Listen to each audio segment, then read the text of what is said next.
For this family studies culminating activity, I, Alex Kishanti, will be talking about and explaining the following topics: risky behavior, healthy snacking, stereotyping, assertiveness, sewing techniques, and kitchen safety.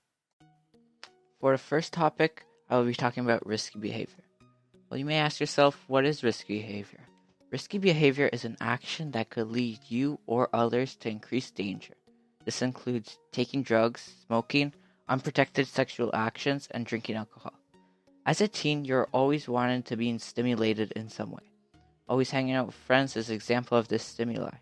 From this, you may be shown to many different things that you have never seen before. From this, peer pressure is one of the main causes of risky behavior. This has been proven by Professor Lawrence Steinberg at the Temple University of Psychology. He has done a study in which teens that are with their friends are 50% more likely to participate in risky behavior. As you dive deeper into participating, risky behavior and your choices to climb back out of the hole you have dug decrease. They continue to spiral out of control as you continue to put yourself in more danger. Ways that you can get out of this hole that you have dug is seek help from Kids Helpline and other programs that help support teens through after they take drugs or alcohol or do sexual activities where they have gotten STDs and such. The next topic I will be talking about is healthy snacking. We all know that you chose family studies for the food, because that's what I chose it for. That's the only reason pretty much I chose family studies. And you're probably like, wow, I'm going to be able to cook and make anything in this family studies course. Well, you'll be able to make lots of treats and delicious snacks, but you need to know how to eat healthy and able to continue living the life like you do. And the information that you will learn about eating healthy is that it isn't that bad. I know you probably associate healthy eating with vegetables and green foods and stuff that you probably don't like. Well, this isn't the fact. You can eat healthy while still eating cookies. For example, this year we made Ranger cookies, and those cookies tasted amazing, but while still having healthy nutrients that you wouldn't get from regular chocolate chip cookies. Another amazing food that we cooked up this year was taco pie. It was amazing. It was basically a taco or in a pie or cake like format. It was super easy and super delicious, just like mom's cooking. For this topic, I will be talking about stereotyping. We probably all know what a stereotype is, but if you do not know what a stereotype is, well, here's a refresher. Stereotype is a fixed or overgeneralized belief about a particular group or class of people. So it's taken from Cardwell in 1996. For example, vast groups of people may associate Asians with high intelligence or their lack of height, and while other people see Italians as always eating pasta or pizza or being able to cook those foods. But as in some cases this may be true, but for most of the time it is the view of groups that have placed onto these other groups of ethnicity or culture. That's the bad side of stereotyping. And the other face of the coin is that stereotyping can actually benefit people. In a study conducted by Professor Shi Tinsky and Abadi in 1999, they asked a group of Asian women to take a math test. Before the math test, they reminded the women of their Asian culture, and they performed better on the math test than had another group of Asian women who had this equal intelligence but performed worse. As this can be seen as a negative also, but I personally see this as a positive, since I believe that just knowing that someone realizes that you are a certain ethnicity makes me personally perform better at tasks that is associated with my culture / ethnicity. Now this topic, I tend to have the most trouble with it in my life.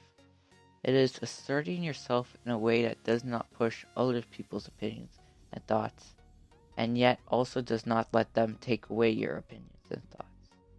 The three main types of assertive communication is the ideal assertive communication, which is the ideal communication in which you speak your thoughts, yet you do not push others out of the way or negate their own ideals and opinions.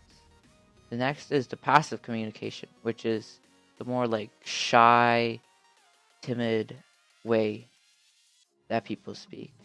Sort of like myself, which is where they're shy or non-talkative and do not feel like their opinion should be like told to other people, and like they feel as though their opinion, by saying it, will be pushing on to other people, which will then like stop them from having their own opinion.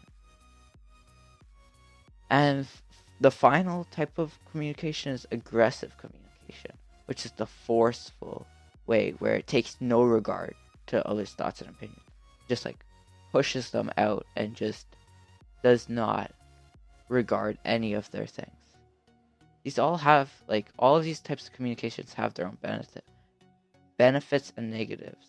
One thing I can assure you is that by the end of learning these 3 types of assertiveness, you will really want the ideal communication, since you do not want your friends to feel intimidated by yourself, or that you're too shy to talk to them.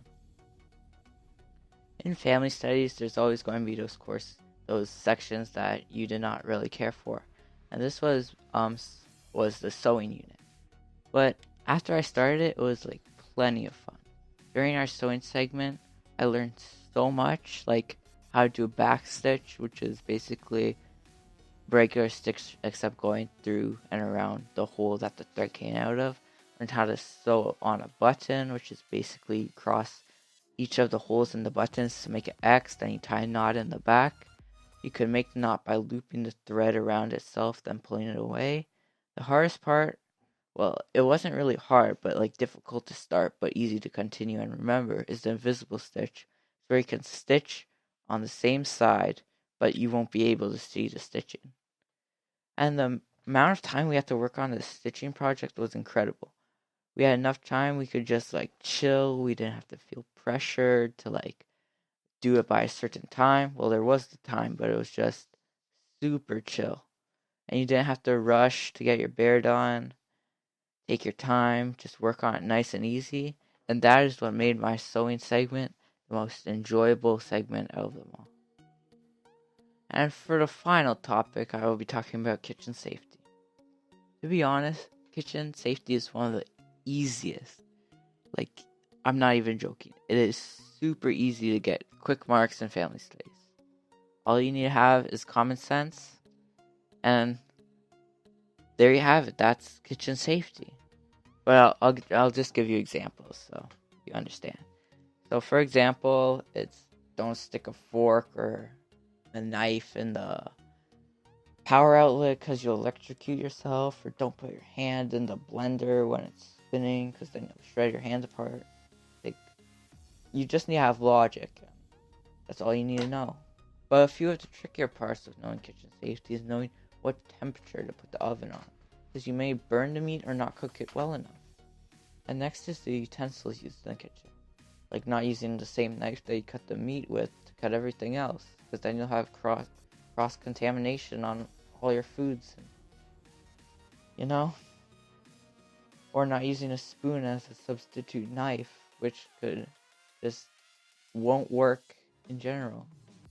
But out of it all, I would say kitchen safety is one of the easiest to get marks. And what more do I have to say?